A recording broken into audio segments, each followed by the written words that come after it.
Goody, you've seen a bunch of #1 Alabama teams. What has this team got offensively? Explosive on offense still. I think just this generation, just playing against this Bama offense, I think this the most explosive I ever seen them. So that's what I've been saying over the last few years from them. Is that mostly because of the Yeah, receivers? most of the receivers. I mean, you can't sleep on their running backs.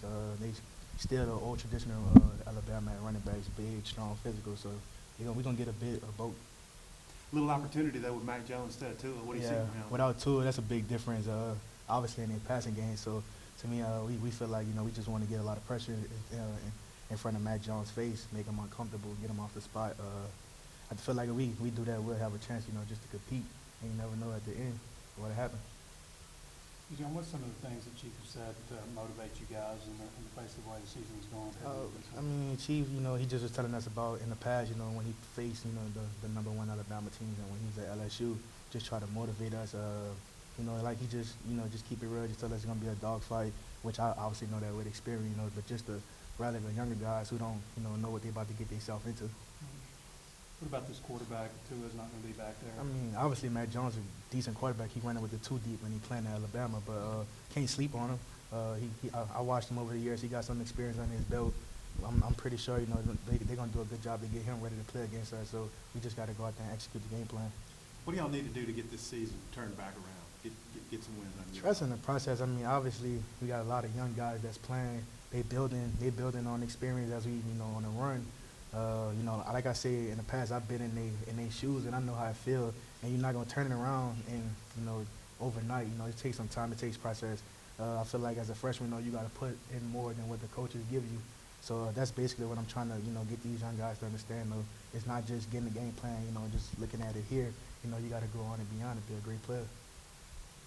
You're obviously on the other side of the ball, but I don't know what you think of the year Rakeem's having.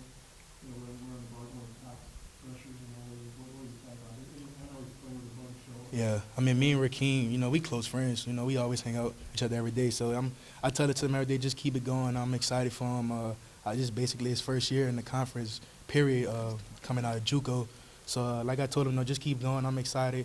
I know he want to be the SEC leading rusher, so I feel like he's doing a pretty good job right now.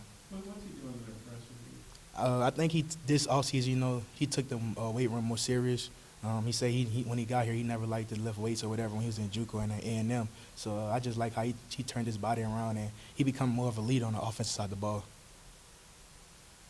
Third down defense and just some of the struggles getting off the field with third down. You've had a lot of third and long situations that you've given up this year. Saturday is going to be a big one for us on third down, especially with Tua being out, like I say, just to make Mac as comfortable as much as we can on third down. I feel like, we could get it going this game on third down. What have been the struggles with third down defense? I mean, just some players outside the gap, just not being technique sound, assignment sound. We'll be right there, you just don't make the play. Basically, just like a couple of plays on the defensive side. And then when teams get out on the edges, that's where they get the most yards. How do you guys kind of try to continue? You just got to go out there and execute. Like I said, you'll be in position, we just don't ever make the play. So we just got to do a good job this week and execute the game plan. You mentioned some of the running backs. What about Harris specifically? What does he bring to the table? Everything. I think he's about 6'2", 220. So a lot of people sleep on him, but I think he's a pretty good, decent athlete. He can move for that size, lateral and going downhill. So I think, he got an all-around game at running back. You played all the great backs here in your 4 years. Where do you think Rakeem fits in with other good backs in the SEC? I just think Rakeem different from more other guys in the SEC. He's powerful, but he's not more. I think he's more of a scat back, kind of more shiftier than as far as the power. But I feel like when you sleep on him, you'll sleep on him until you actually get a chance to play against him, and you can see that he kind of brings everything to the table for a running back. So I rank him, up there with the other running backs I played against. You say everything, like how do you do it? Like he's fast, he could go out the field and catch it. He could obviously run the ball in between, the blockers or whatever. But he just brings everything to the table. He could do anything. Anything else?